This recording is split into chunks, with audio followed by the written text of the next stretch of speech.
Good morning, welcome. I'm William Crawley, I'm a Fellow of the Institute of Commonwealth Studies, and this morning we are following on yesterday's session, which many of you were at. So in three panels yesterday, our distinguished speakers analysed new policy directions in relation to the media and governance across the Commonwealth. They analysed government channels and information flows in South Africa, Botswana and Sri Lanka, and the experience of reporting on and monitoring elections in Africa, specifically Uganda, Kenya and Nigeria. It was an intensive day, capped by an extraordinarily encouraging keynote lecture by the Commonwealth Secretary-General Baroness Scotland, in which, among other things, she in effect scotched the observation or complaint made earlier in the day that the Commonwealth voice had hitherto been largely absent in the support of the protection of journalists, far too many of whom have lost their lives in the course of their reporting work. And that was an extremely encouraging speech. The former Indian Attorney General, Soli Sorabji, once said, and it was Mark Stevens in a previous seminar who reminded us of this, freedom of speech is one thing, but freedom after speech is more important. Lady Scotland was unequivocal on that score, and though a speech does not cure an ill when it is deep-seated, she left no doubt about her own commitment personally to extending that personal commitment to the organisation that she heads. We're very pleased to hear that. This morning's session is focused on journalists, bloggers and social media in conflict zones, in particular in parts of South Asia where violence has been endemic and where journalists' lives and those of civilians are most at risk.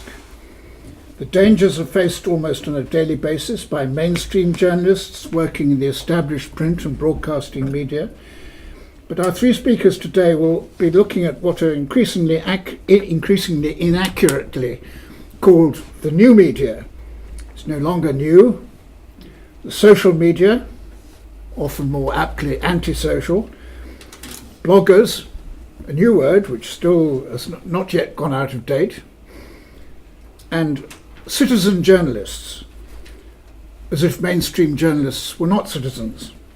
All these words have a shelf life.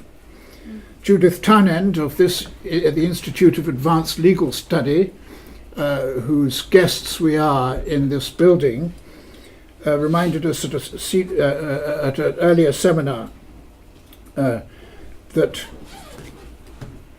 citizen journalists and the new media include many different kinds of journalism. The accidental witness who happens to be there with a smartphone to send photographs. The occasional commentator or blogger in what she calls the small media. Small, but collectively a powerful voice in contemporary journalism. Our three speakers are, on my right, Victoria Schofield on Kashmir, the conflict zone on either side of a territorial line which no one recognises as a border. Kiran on her right, Kiran Hassan, will be talking on Pakistan. On my left, Syed Badrul Ahsan talking on Bangladesh. And far left, Elizabeth Witchell will be the discussant after these presentations. They will each speak for about 15 minutes. Elizabeth Witchell of the Committee to Protect Journalists. And there will be an opportunity for questions and comments after each presentation, and again, if there's time, towards the end of the session. So I will just introduce all the speakers in full so that we can move from one to the next without elaborate further introductions. Victoria Schofield is a historian and commentator on international affairs with specialist knowledge and love of South Asia, having travelled widely in India, Pakistan and Afghanistan. She is acknowledged as one of the leading international experts on the disputed region of Jammu and Kashmir, and has given lectures on the subject in India, Pakistan, the United States, Europe and Australia, as well as writing numerous articles on the subject. Her books include the widely acclaimed Kashmir in the Crossfire, with the word ceasefire, Kashmirian conflict, India, Pakistan and the Unending War, and Afghan Frontier at the Crossroads of Conflict. She's also written the first full-length biography of Earl Wavell, entitled Wavell, Soldier and Statesman, and she's written a 2-volume history of the Black Watch, the first of which was published 5 years ago, 2012, the second volume, which she is currently proofreading under a very tightly deadline, so we're very lucky to have her here, and will come out later in this year. She's a frequent contributor to the broadcasting media, BBC World TV, BBC World Service and other news outlets. She read modern history at Oxford and was president of the Oxford Union, succeeding Benazir Bhutto, of whom she was a close friend, in 1977. Kiran Hassan. Dr. Kiran Hassan has taught international relations and South Asian politics at SOAS here in the University of London. Before that, she's been the South Asian expert at the International Institute of Strategic Studies in London. Her area of focus includes radicalization, South Asian media and politics, and Pakistan's domestic and foreign policy. Prior to this, she has worked as a senior research associate at SAFMA, the South Asian Free Media Association, and a senior communications specialist with the Punjab government in Pakistan. She has also contributed to various diaspora research projects with the BBC World Service. She acquired her master's degree from the London School of Economics and Political Science and her PhD from the Institute of Commonwealth Studies, so she's one of our own. She's published and spoken about her research in various international academic and policy platforms. On my left, Syed Badrul Ahsan from Bangladesh. He joined the New Nation newspaper as assistant editor in 1983, subsequently moved to such papers as the Morning Sun, the Bangladesh Observer and the Daily Star, and others. He served as Minister Press at the Bangladesh High Commission in London from 1987 to 2000. He also has been associated with SAFMA, the South Asian Free Media Association, and has attended many conferences in South Asia and Europe on the topic. And finally, Elizabeth Witchell of the Committee to Protect Journalists has more than 15 years' experience in human rights and international journalism. She began working in 2001 with the Committee to Protect Journalists, where she launched the organisation's Journalist Assistance Programme and Global Campaign Against Impunity. Ms. Witchell has authored many reports for the CPJ. She's based in the United Kingdom and is currently serving as the CPJ's Impunity Campaign Consultant. Worked on many other projects. So I will ask, without further ado, as they say, Victoria Schofield to take the platform.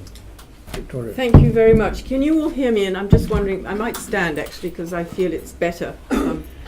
Well, first I'd like to thank Sue Onslow extremely, very much indeed, and the Institute of Commonwealth Studies for inviting me to speak here today. I'm really delighted to be here, proofs notwithstanding of my next book.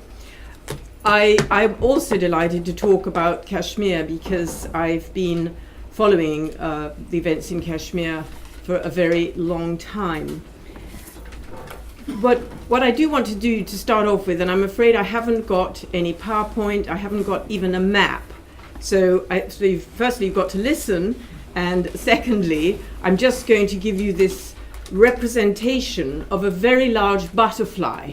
That is the state of Jammu and Kashmir in its geographical entirety, the former princely state as it was 70 years ago at partition in 1947.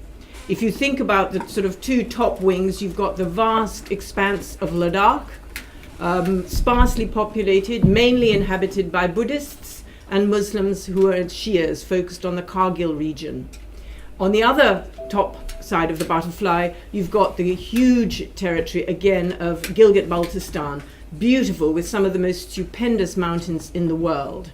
And then moving down the butterfly, you've got the Valley of Kashmir, you've got the Jammu region, and then you've got this narrow strip of land called Azad Jammu and Kashmir, free Jammu and Kashmir. But just to plunge straight into the conflict aspect, the Indians do not call it free Jammu and Kashmir, they call it Pakistan Occupied Kashmir, POK. If you travel to India, or if you want to write a book that will be published in India, the proverbial line of control, the ceasefire line where troops stopped fighting in 1949, is not marked. If you want to go, as I did on holiday to Kashmir with my family, and I said I want to go and look at this ancient village which happened to be near Kargil, I asked for a map. There was no line of control. I said, what will happen if I crash into the military? Well, of course, I did crash into the military because you cannot get further across the line of control, but they will not mark the line of control. So it is unfortunately a conflict zone. But what is more of a conflict is what is going on in the Valley of Kashmir. And this is why one's remarks, when one's talking about the media, dissemination of information, has to focus on the area of greatest contention. This is not to say that all the regions of this vast butterfly don't have issues, but as we know, for the past 30 years, there has been a low-level insurgency, sometimes reaching the newspaper headlines, sometimes not. And it stems from the history of the state of Jammu and Kashmir. It goes in cycles, it's a generational conflict, but it means that there is a certain amount of disaffection. So I do have to focus on the Valley of Kashmir if I'm talking about a conflict zone. All these regions use social media, blogging and journalism now to share views. The whole world does. It's revolutionized contact within and between continents. It's truly amazing. And as I speak as someone who first went to Pakistan in 1978 and had to go to the telex machine to send an article, and the bazaar to make a photocopy, who could spend an hour trying to make an intercity phone call, and if you wanted to contact someone in India from Pakistan, forget it, wait till you got there. What we now have is absolutely extraordinary under this umbrella name, social media. With social media, or SM as it's called, you can have an instant response, whether you're in Gilgit, Muzaffarabad, Srinagar, Jammu, even from Leh. You can chat across time zones, you can send a message at night and know that the minute you wake up, you'll get a response. You can send photos and videos, you can chat. So social media has this wonderful unifying capability. It does make the world smaller. But as I've said, the theme today is not just social media, it's social media, journalists and bloggers in conflict zones. And so in this respect, the use of social media becomes heightened. Inevitably, at a time of crisis, people want to be in touch. And that's a very positive aspect of all types of social media, even and including the old-fashioned way of contacting people by email, no longer such a modern invention, superseded now by WhatsApp, FaceTime, and of course, Twitter. In relation to the situation in Kashmir, and I speak from my own experience again, having first visited the Valley of Kashmir in 1981, when a tape recorder was a bit of innovation. I had to have it recorded on my passport that I brought a tape recorder into India, and then I had to make sure that I produced the tape recorder when I left India, that I hadn't actually sold it. If you tell the children that these days, they can't believe you, but that was how it was. All types of social media has become a means of disseminating views, both within the region and beyond. It has, as one of my Kashmiri friends said to me, enabled people to humanize the issue. Whereas previously reporting on the state was mainly done through official channels, which meant that depending where you were, you heard either the Pakistani version of events or the Indian version of events. Now, with hundreds, thousands of people, all with access to social media, they can also be opinion makers. They can bypass official channels and portray other aspects of their daily lives, be it faith issues, economic hardships, family matters. They're not restricted in what they want to talk about. They can take photographs, make recordings. Social media means that anyone can become a journalist. Anyone can tell a story. They can access locations where, for example, a journalist might not get to be, but you can still hear what's going on from someone who has the mobile phone. If something happens, as I say, you don't have to have a journalist. Individuals themselves can report it. And what they say can instantly reach the outside world. Anyone can become a blogger. As one of my Kashmiri friends said again, when I asked her how social media had affected her, the mushrooming of journalists, writers, bloggers, poets has provided Kashmir with an indigenous narrative and space earlier choked by the larger Indian-Pakistan stance. And in the Valley of Kashmir, and as I said, because it is an area of conflict, it's the area we need to look at. Although, might I state, interestingly, it dominates the narrative, it dominates the discourse about the state of Jammu and Kashmir, but it is fractionally only 80 miles long, 20 to 25 miles wide. And I think this geographical aspect of the Valley of Kashmir, it's the most populous because it's the most beautiful, it's the most easy to inhabit, it's a lovely region, but it is comparatively small compared with the entire state. As I said, it was barely possible to bring a tape recorder. During the insurgency in the 1990s, there was no internet, no social media, and so disseminating news and views was inevitably restricted. On another visit when I went in 2002, internet cafes had just been established, and there was this new sense of the unknown. I remember going into what I think had been a former bakery, and there were rows upon rows of computers and lots of young men standing looking at these sort of new monsters, rather wondering how they were going to use them and how their lives were going to be affected. There was the inevitable frustrations because at that time it was tiresomely slow compared with what we're used to now. And I don't know if any of you find when your Facebook packs up for a few minutes, you get really frustrated and think, well, why is this not working instantly? But it's a real privilege that we have. But even the speed with which internet now works in places like Srinagar is much better. And Facebook, of course, came later. A real milestone, and I think this is where we can chart how the social media was used at a time of conflict, was in 2010, when, as you may recall, that was the era of the stone pelters. Young boys started using social media, they started gathering, they started pelting the security forces with stones. And that was possibly, from the Indian government point of view, not what they wanted to see, but it certainly was a revolution in terms of telling your young friends where you were going to be, what you were doing. Almost for the first time, instead of simply having that government narrative, there was this opportunity for a counter-narrative. Young people would use Facebook, Twitter, or talk about what was happening to arrange gatherings and also to inform people who may be sitting in some other corner of the world. Even if you couldn't be there, you knew that there was a rally taking place in central Srinagar or indeed in Jammu or anywhere.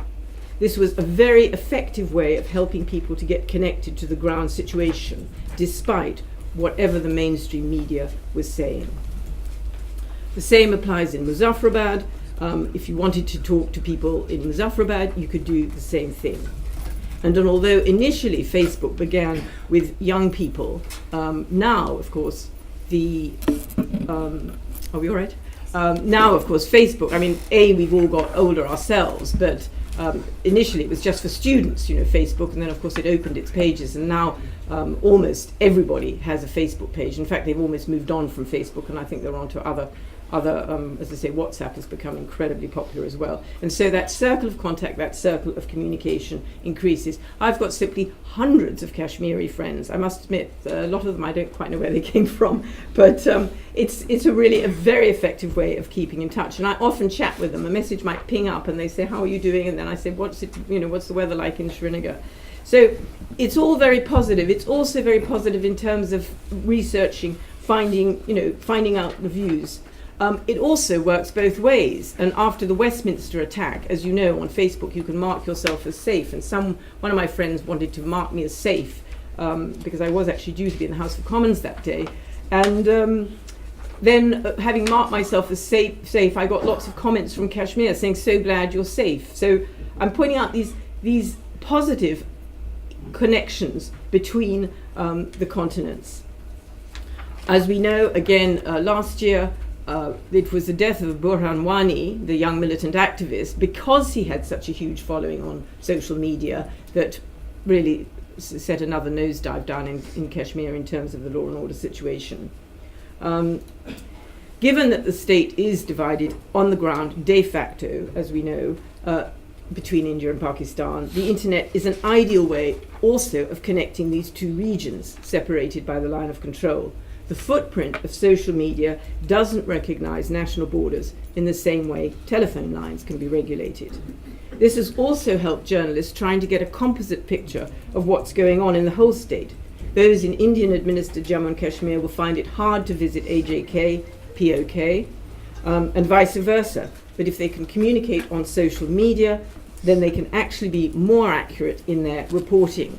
I've also found it sort of pricked the bubble of lack of knowledge. When I used to go to from one side to the other side, I would find it was almost people were like, they'd wanted to touch me because I was going to the valley. Like if you've shaken the hand of Elvis, you can then sort of feel that you're sort of one step closer because there was so little contact in those late 80s, early 90s. But now people, because they can actually see people across, on with social media, it's pricked the bubble. You don't also get the sort of inaccuracies that you did used to have about whether children are going to school, what the situation's like, whether it's totally militarized.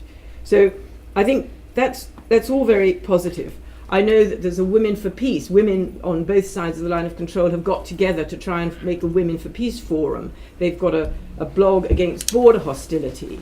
So this is a positive element of the advances in technology, the advances in social media.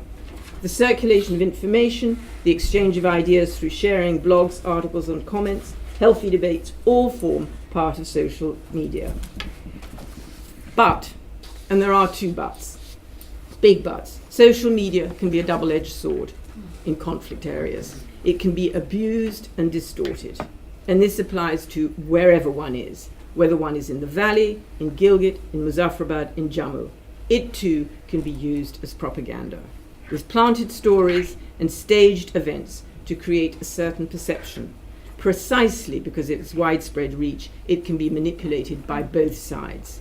India, Pakistan, by all sides, even by the multiple viewpoints of Kashmiris, the inhabitants of the state. We call them Kashmiris, but of course, as we know, Kashmiris, Gilgitis, Baltis, Ladakis, Jammuites. And that is one of the damaging aspects of social media, because there isn't any comeback. They can use social media to circulate rumors, misplaced perspectives, spread hatred, and also cause provocation, unofficially as much as officially. As again, another of my friends, when I contacted when I was preparing my presentation, said social media is flooded with trolls and their propaganda, soaking with racist hatred. At the same time, religiously radical youth in Kashmir have also been using it to promote their own form of bigotry and gender bias. Whereas in the early days, galvanizing support had to be done underground by word of mouth, now a whole new generation, and I mentioned how the insurgency is cyclical, can mobilize young boys to become militants through social media. This can be good, it can be bad. The pressure of social media is tremendous on young people. We only have to read about the effects on our social media, where you get teenagers taking their own lives because they've been unfriended on Facebook. So you can imagine, if you're not in the in crowd as a young person in Jammu and Kashmir, you can have that similar effect. There can be reprisals, they can be ostracized. Another aspect is that people will think something in private, but they actually won't express that view in public on their Facebook page, again, because they don't want people to sort of misunderstand what they're saying. If it's a particular view, they have to tone it down. So what you're also finding is that unfortunately social media isn't so representative of what people think. It's not such an accurate gauge of public opinion as it should be. This is again not unique to Kashmir. It happens everywhere. It happens in Britain. People doctor their Facebook pages because they're frightened of the consequences, for example, of a future employer. If they see a social media post that they think might not be a suitable attribute in the interviewee's character. One of my friends, her comment to me was, I know all my social media is monitored and have to be very careful how I frame my status writing, positioning myself in a manner where I balance my point of view so as to be able to get a certain perspective out there, yet not raise too many eyebrows. That's another way of self-censorship. So it's another way of deviating from the truth. The other big but, which applies particularly to conflict zones, is that governments have the ability themselves to monitor Facebook and to take down posts if they feel inclined, effectively curtailing free speech. If, for example, what's posted appears to be too outspoken opposed to official government viewpoints, if they so wish, the government can exert pressure to have the posts removed. Again, as I said, this is much more likely to happen in a conflict zone. We like to think we're using our Facebook in Britain and nobody's actually interested in what we think or don't think. But in a conflict zone, the pressure is greater. And certainly last year, in 2016, people were actually threatened by the security forces not to address certain issues on Facebook. This related, as you may recall, to the firing by security forces of pellets, buckshot, and the blinding of a number of inhabitants of the state. And these pictures were very powerful. They were on Facebook everywhere. So it wasn't a question of thinking, well, they're exaggerating, the injuries aren't as bad, because on your Facebook there were pictures of the injured. The Indian government has, yes, this is another sort of comment from one of my friends, says that there's now this new sort of attribute, Facebook terror. And that's, as I say, part of the manipulation of the use of Facebook. So, in conclusion, I would say that social media has revolutionized our access into the hearts and minds of people in a conflict zone such as Jammu and Kashmir. My emphasis has inevitably been on the valley because that's where the disaffection is greatest, where there is, as the title of my talk shows, perpetual unpeace. And so there are going to be greater challenges there to freedom of speech.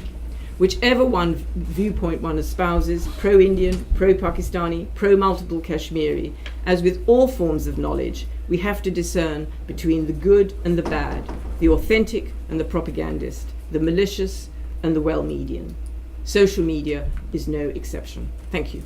And now move on to Kiran Hassan, who has a PowerPoint, so we will just move aside, shall we? Turn around.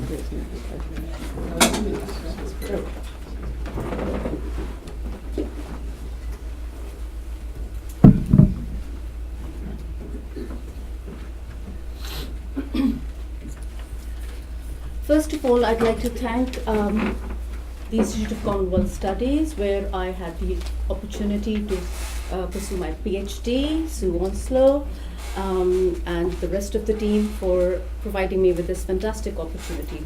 Initially, when Sue asked me to look into this, to Pakistan, I thought this was a daunting task, even for a person who has been looking at the Pakistani media for the past 10 years. I went there with this conception of going into a conflict zone and trying to find out what I would be looking into for social media, because I had been going through many chapters. There's lots of literature which suggests, and that's why which suggests that Lashkar-e-Jhangvi, lots of militant organizations have been using social media. So I'm really not going to touch on all those things in today's presentation. I'm rather going to talk about some finding that I found out in this very recent fieldwork research, which possibly would be helpful in understanding the larger kind of mediascape, social mediascape in a conflict zone in Pakistan. Since it's a daunting task, this is just a slice of an observation which has been very recent. And if people are interested in the detailed analysis of how various militant organizations are looking into social media, I'm happy to share them with you later on. I mean, you can come and get my email, and this is also going to be part of a publication. So as has come under the discussions yesterday, freedom of expression is a very serious issue in a country like Pakistan. And as I've said earlier on, that Pakistani media I've been observing for the past 10 years, and I would argue that despite the very dire conditions under which the Pakistani journalists are working, we have another area which needs attention and which feeds into this issue as well. And I'm going to be briefly touching upon that area. As civil society seems to be the magic answer for freedom of expression, I focused on Pakistan's civil society and their thoughts on media freedom. There is a disenchantment with free media. The domestic audience are skeptical about news stories, often calling media corrupt, biased, and for sale. As a lot of international money has been pumped into the Pakistani private media, most TV anchors are believed to be getting money for towing agendas. Politicians who are not buying these journalists are considered stupid. And the verbal carnage played every night on 88 television channels is thought as a cyclical blame game. The entire debate, unfortunately, around the horrendous treatment of journalists is either missing or really rarely touched because of two reasons. Firstly, the Pakistani people currently have no appetite for stories around terrorism. Domestically, terrorism has been on a decline, and so people want to really focus on the more positive stories. And secondly, the killing of journalists is an issue which the media groups have to take up with the government, the military, or the security agencies. Unless Mir Shakilur Rahman, Sultan Lakhani, Mia Amir, who have very good terms with the key political players, stick out their neck for their workforce, the situation is unlikely to improve. Also, moreover, they say that for all these abductions of the journalists and the killing of the journalists, there is no proof. So there is an ambiguity around this particular area. So coming back to this is just a point that I needed to make about the Pakistani journalists and the abductions about that. So Pakistan's mediascape, social mediascape, because I have been looking at the Pakistani mediascape for a very long time. So just to put it in a nutshell, after the clampdown of a faction of independent press during General Ayub's time, newspapers were usually controlled by the Pakistani state, with the exception of some lapses of protests by journalistic autonomy in the early 1970s and late 1990s. Broadcast media, historically both television and radio, were state-sponsored and have been heavily censored by the Pakistani state. This changed in 2001 when the privatization of the television channels happened by General Musharraf. And social media, as Victoria has said, is a relatively new phenomenon. The Pakistani state is still grappling to monitor and temper, but still trying to do so. And it's a relatively new, and I'm going to be talking about that. So these were some kind of surprising figures when I started to look at the consumption patterns of the social media in Pakistan. I was thinking that everybody was behind a computer trying to get into these jihadist websites and extremist organizations. But to my surprise, there were some things which were very interesting and which are worth noting right now. First of all, Facebook is the most popular website, attracting 4.3% of the country's population. 8 million registered users by February 2013. Facebook users age bracket is 18 to 24-year-olds. LinkedIn is the second one. which is also, I mean, Twitter is close. It's getting closer by with LinkedIn because it's rapidly going to be obviously getting very popular these days. But 1.5 million registered users, representing 0.84% of the country's population. And then we have Twitter. Twitter users have grown rapidly in recent years. Approximately 3 million users in 2012. Preferred social network of Pakistani politicians and the Pakistani military. We have seen previous DGISPR, General Asim Bajwa, tweeting about all the kind of terrorist, all the military operations, keeping the country updated on his Twitter account. And we've seen Mia Shahbaz Sharif, I mean, along with his granddaughters, celebrating 23rd of March and giving a message through the Twitter. So this is a social media which has been very popular, and that's why it's gaining much more popularity. Consumption patterns. Majority of internet users use digital media for personal communication and entertainment. And this is 18 to 24-year-olds. 88% of the Pakistanis, young Pakistanis, use internet to check emails. 56.2% are online to access social networks like Facebook and downloading music or just looking at Bollywood songs or whatever. 54% use the internet to download music. 53% spend time on internet chatting. 35% use the internet for news updates. So the most powerful and influential media still remains the private television channels in Pakistan. And social media is by far and large not at all in any realm near to the kind of influence that the television channels are still enjoying in the Pakistani media space.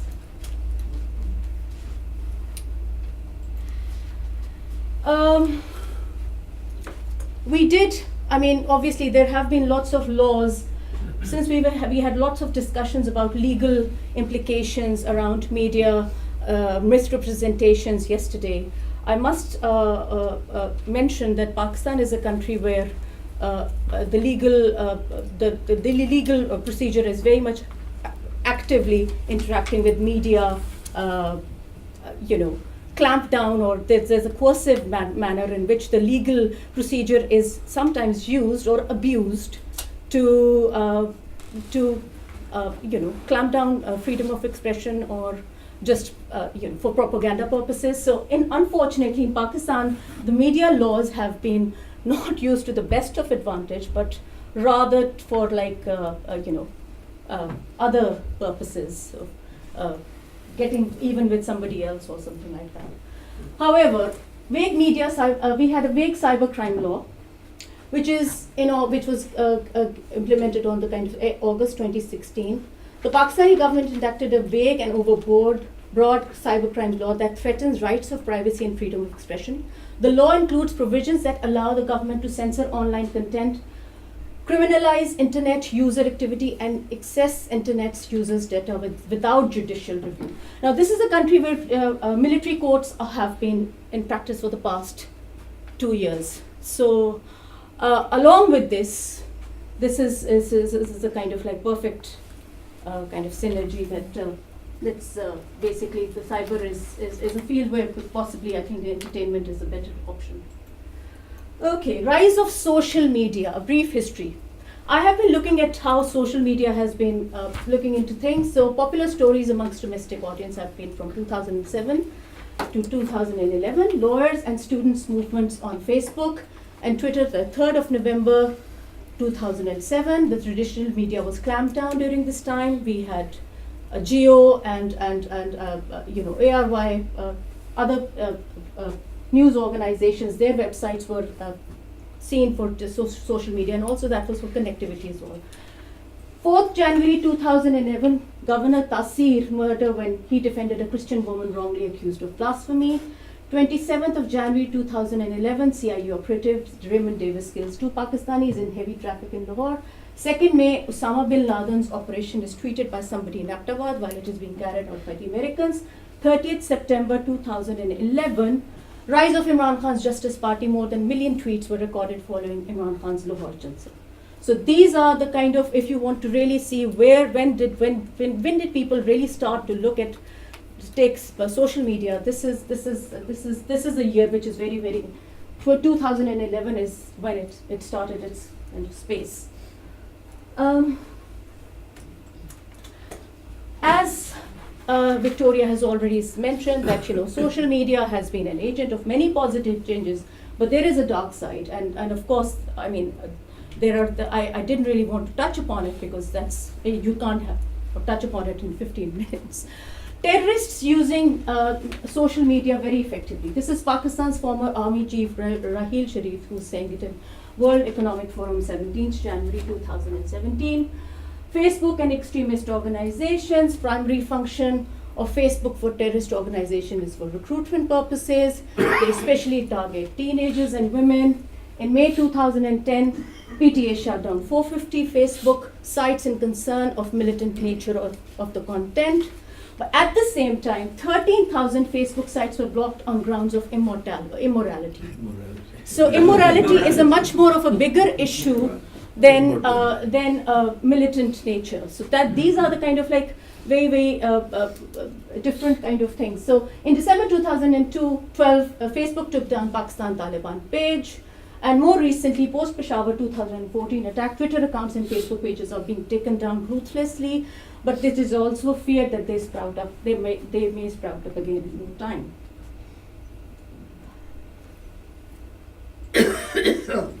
The response of the Pakistani military.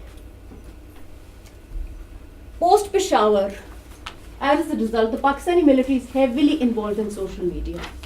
Both the Inter-Services Public Relations and the Pakistani Army have an active internet presence, ranging from official press releases of war operations updates to propaganda videos.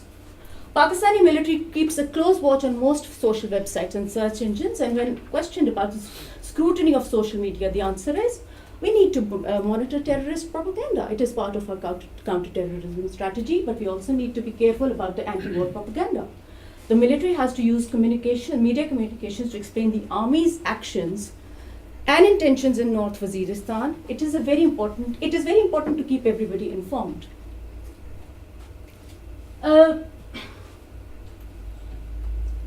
Which brings us to the kind of main concern which has been coming up again and again. Pakistani journalists caught in between.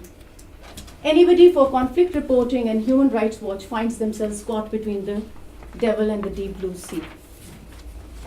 Pakistani journalists and activists face an increasingly hostile climate due to harassment, threats, and violence from both state security forces and militant groups. Very recently, there have been unexplained abductions.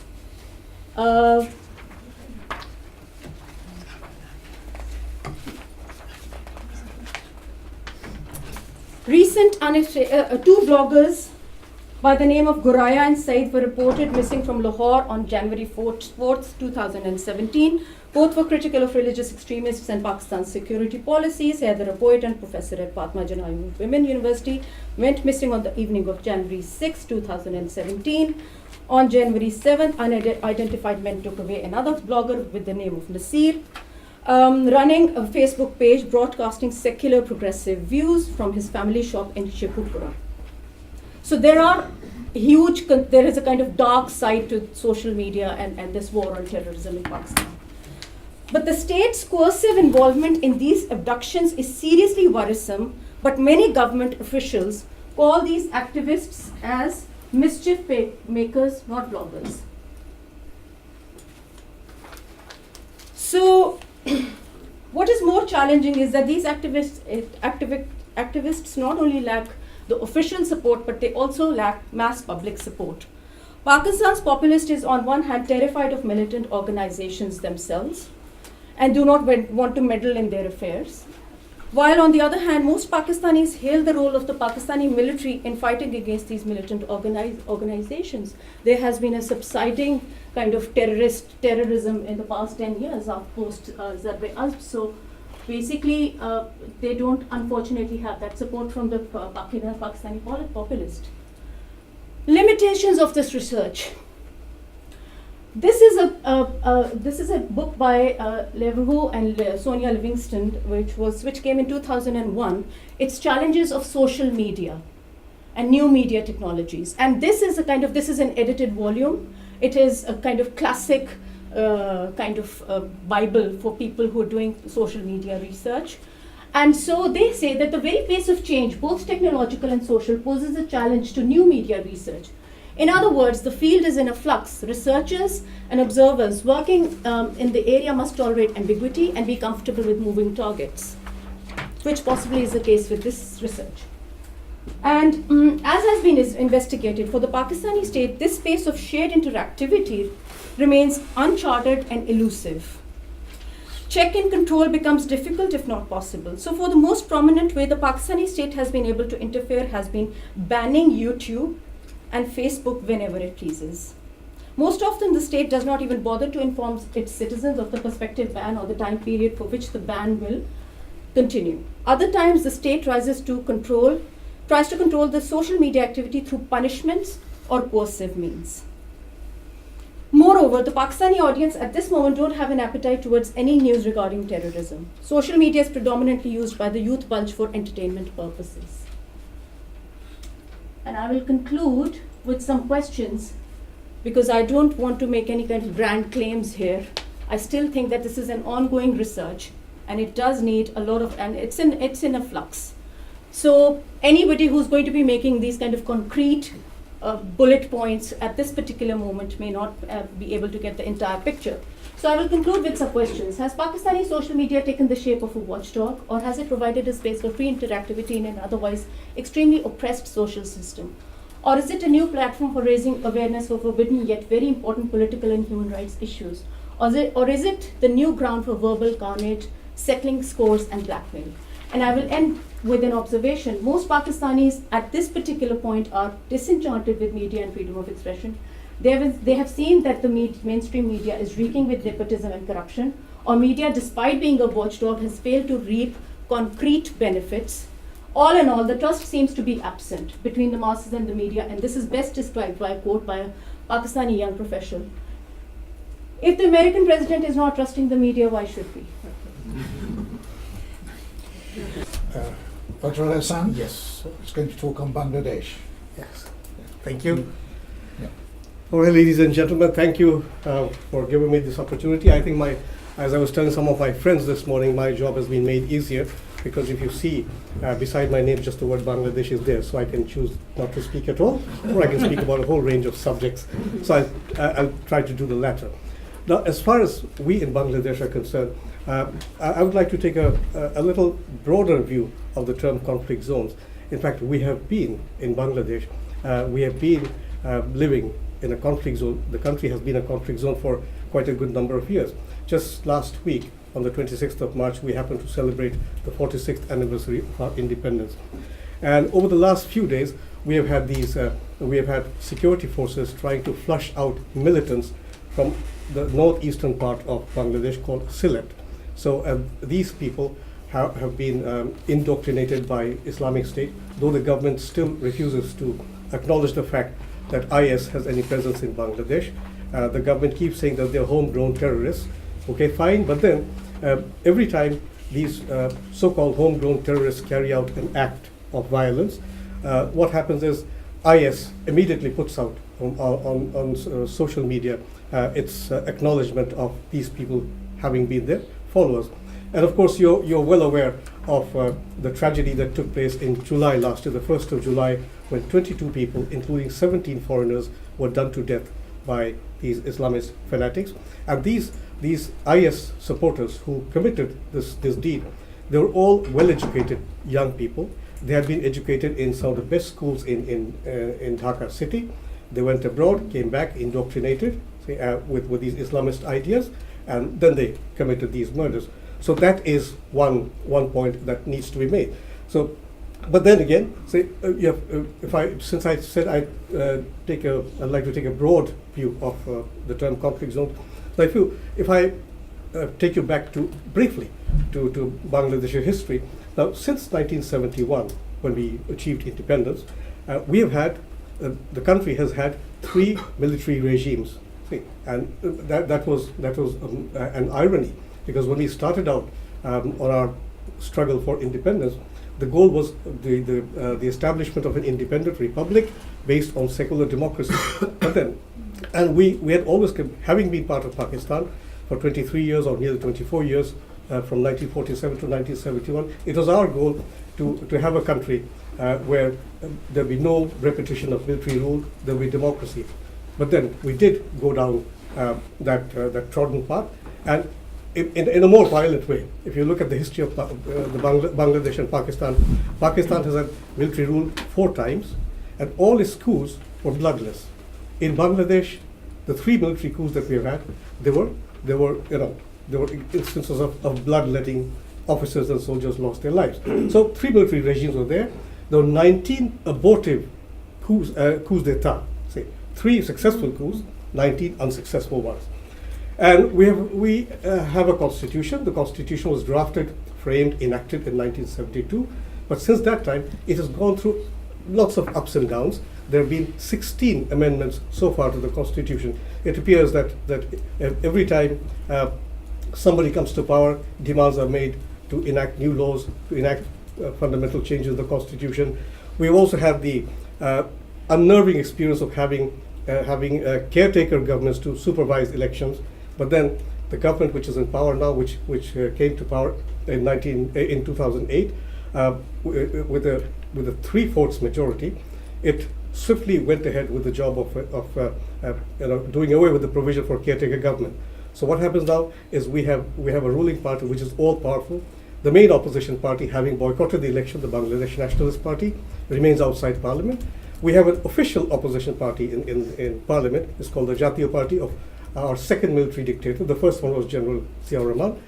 The second was General Ershad. His party, the Jatiya Party, calls itself the opposition in parliament, but then 4 of its members are ministers in the cabinet of Prime Minister Sheikh Hasina. So it's neither here nor there. So that is there. And of course, back in 1971, the country had a population of 75 million people. Today, we've had a wonderful rise to 160 million people. So it's a small country, 55,126 square miles. We are home to 160 million people. Of course, but as far as the media is concerned, we have a very vibrant media, though there are problems, which we'll touch on briefly.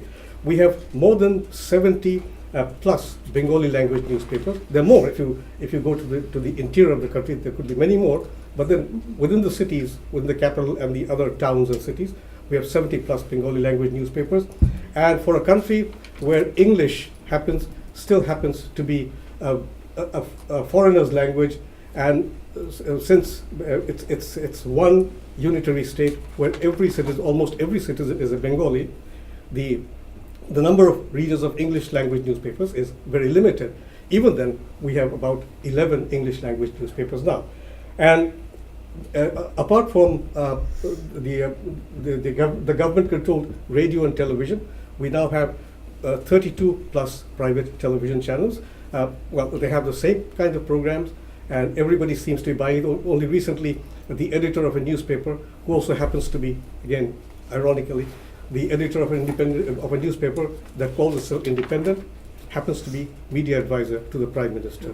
So you have a hard time explaining to people that this is an independent newspaper. When you say this is an independent newspaper, then what is the media advisor doing here?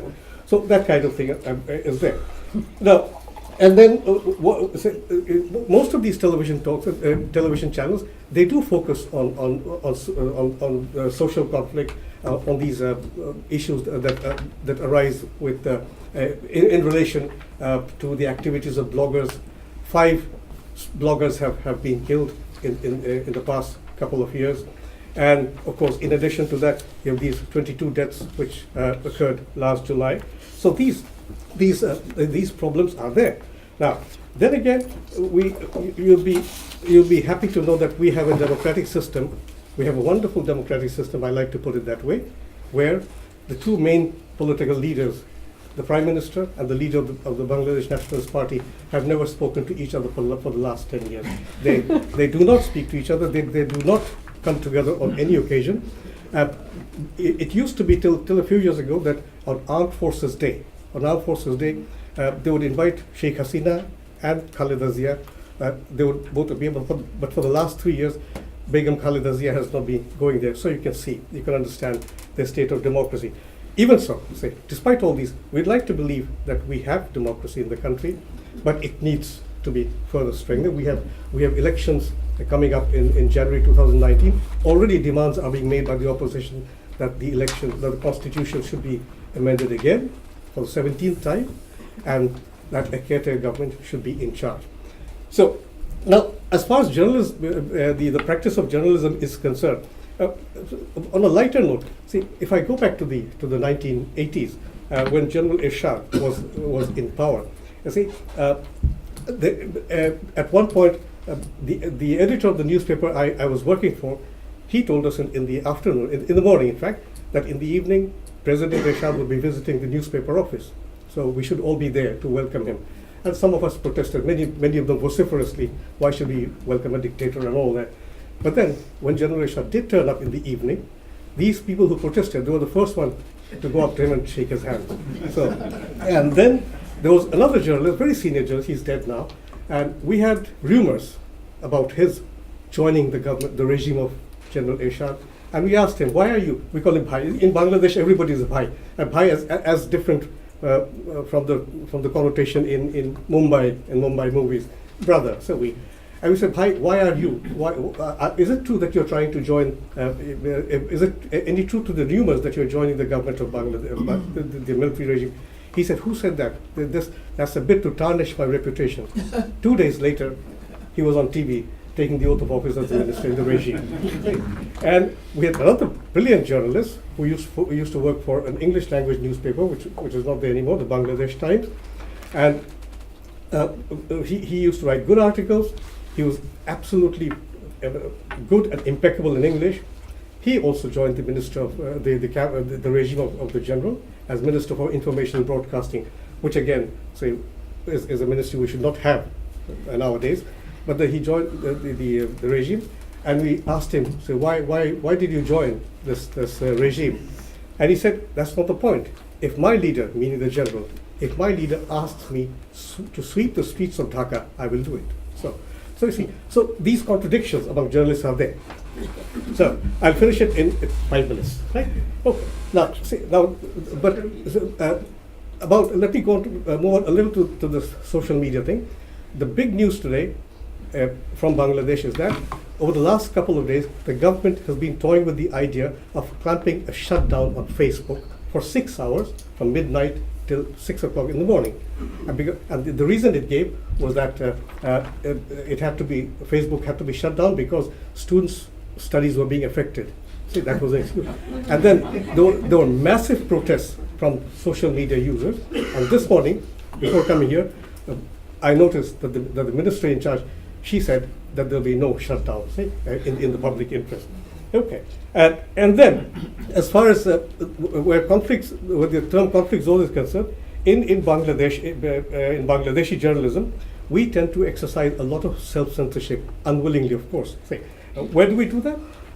In Parliament, we do not discuss the army. We do not discuss the military budget.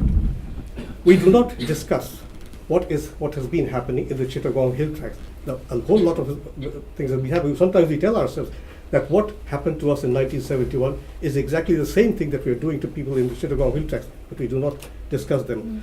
Now, you ask me, so why don't I write something? I may write something, fine, but tomorrow morning, the DG FI, so Director General of Forces and Intelligence, will have me over for a cup of tea, and you can imagine what kind of cup of tea that will be. And then we have other limitations that we impose on ourselves. We have these newspapers turning into corporate structures. A lot of newspapers are today part of the corporate structure. Newspapers organize programs among themselves with the help of multinational organizations such as Standard Chartered Bank. Now, the question is, what happens if you detect, if you come across reports of corruption in Standard Chartered Bank or other such operations? You can't write them. So some newspapers, not all of them, some newspapers have their hands tied up in that way. Then again, of course, we all know about Professor Yunus, very respectable man, we respect him very much. There are certain newspapers which are absolutely devoted to him, fine. Other newspapers which run stories against him. But the newspapers which are devoted to him, they will tell you that we will accept any article, even articles which are critical of Professor Yunus. But then when you give them the articles, they never publish those articles, only articles which approve Yunus's policy. So, I think I am coming to the end of it. And yes, of course, these Islamist threats, and we have, and finally, I'd like to go on to the other concluding part of my remarks here. In Bangladesh, we're a very divided society today. That division also percolates down to the journalistic level. We used to have a Bangladesh Federal Union of Journalists, one unified union. Today we have two factions, one loyal to the ruling Awami League, the other loyal to the ruling BNP. And lately, the faction supportive of the ruling party, it occupied the National Press Club, and the opposition, BNP, pro-BNP journalists are outside the press club. They are waiting for a chance to come back to power and reoccupy. Thank you.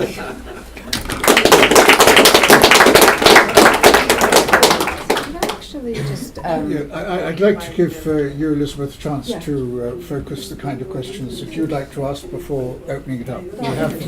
We have allowed an extra 10 minutes, so we have 20 minutes altogether. could I just maybe do a quick follow-up on Bangladesh before we get to the questions and then wrapping up? Just two things, because we had talked about it before you gave your presentation this morning. Two other things that we talked about this morning were the targeting of bloggers and the I think you mentioned that there were also some legislation restricting. Yes. Yes, ma'am. Yes. Please speak up, we can't hear you. You're asking, Elizabeth is asking about the targeting of bloggers Yes. in Bangladesh. And what was it? And you had mentioned there was legislation restricting Legislation. digital. Yes, yes. There's about the targeting of bloggers. There's still the targets, though these IS fanatics, bigots, they're lying low. But then the danger to bloggers, to secular writers, still exists. And many of these secular writers, young people, they have migrated abroad. Some to Germany, some to other parts of Europe. And as for legislation, there's this infamous ICT Act. There's Article 57 of an act called the ICT Act, which considers anything that goes against the policies of the state, in its words, as sedition. So that is a Damocles sword which is hanging over us, and there have been protests. So far, the act or the article has not been applied in that dangerous way, but then it might be, or if we can increase the level of our protests, the government might be compelled at one point to suspend the article, the operation of the article. Right. Elizabeth, I'll hand over to you Yeah. to bring together your comments before we open it up again, or you can open it up again to the floor. Sure. So shall I go back over round up what was discussed? Yes, I mean, you're Okay. So from the three speakers, we looked at Bangladesh, India, and Pakistan, and the role of social media in conflict in those environments. And I found there were about 3 or 4 themes that emerged. So first, looking at the value of social media, particularly in a conflict zone. Social media gives an avenue to humanize different sides in a conflict. It introduces a myriad of ways to get information. There's more ways that citizens can act as witnesses and then also disseminate information. There's an opportunity for a counter narrative to be told that is not always told by traditional media, and there is also another use, which a couple of the people in the audience raised, that these tools can be used in a private way to improve security conditions. So an example that wasn't discussed but is worth noting, in Pakistan, for example, editors have created have gotten together to create a WhatsApp group where they share security information and reports about attacks against journalists. So that's another way that social media can be used in a positive way. There were some concerns, though, that while social media introduces a way for people to share viewpoints, and particularly in a contentious environment where conflict's taking place, that's valuable, but then there also might be what one person called a bifurcated approach, where you actually end up having like-minded people having their own conversations. So then the other aspect discussed was the dark side of social media, and that there are I think a double-edged sword. I forgot who said that. But so there's a dangerous side. Social media can be manipulated by both sides, by the government, and it's used in a particularly dangerous way by extremist groups and militias. So some of the use of those include recruitment, and then there is also the way social media is used to foment hatreds and to promote racism, whether it's trolls or whether it's youth expressing their views. There's also the concern that social media can actually give an inaccurate gauge of what the situation is on the ground or what the public feeling is, because you have people actually censor themselves online because it is a public statement and it's not always reflective of how people feel. Then there were several examples of how governments can they can monitor media, they can monitor points of view in a way that's can be troubling, and then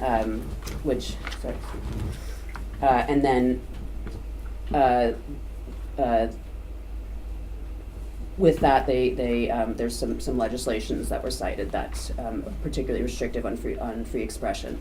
So in Pakistan, there's the cybercrime law, and in Bangladesh, the ICT Act. We also heard about some of the kind of violence that can be waged against social media practitioners. So in Bangladesh, there's been I think 6 cases of bloggers who have been murdered for their work for writing on secular writing on secular websites or promoting secular views, and they've been targeted by extremist groups.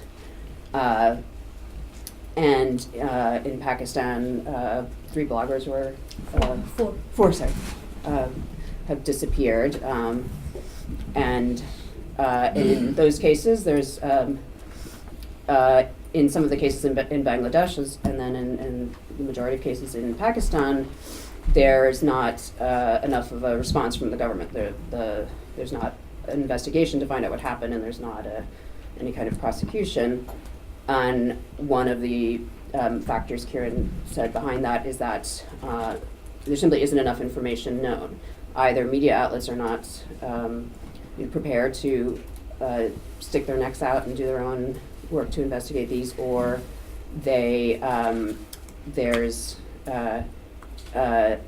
bloggers themselves are essentially they're not well supported people. They're not part of a traditional media outlet. They're not part of a kind of traditional establishment that might give them the sort of clout that would bring a stronger investigation when there's an attack. And then that also makes them vulnerable to be mislabeled by or labeled by the state as a mischief maker, someone who's not actually a writer, or a blogger, or a journalist, but some sort of troublemaker. And then there's also a need for media houses to do more to protect their journalists, whether they're online or traditional. That's another point that was raised. And feel like I'm taking way too much time, so I will. Can I yeah. ask you, in your work for the Committee for the Mhm. Protection of Journalists, I mean, you listened to these 3 presentations, a rather Yeah. specific South Asian focus. Are there issues that leap out from these presentations that you say, yeah, that's common in many of the countries that you're looking at as a committee? Yeah, no, absolutely. The issue of a blogger or someone who's doing journalism in a kind of online forum, whether it's through social media or whether it's an actual blog, and the way that they can be targeted and not given, whether their role as a journalist can be easily questioned. So that question of, we constantly get the who is a journalist question, how do you find a journalist? And we feel strongly that it's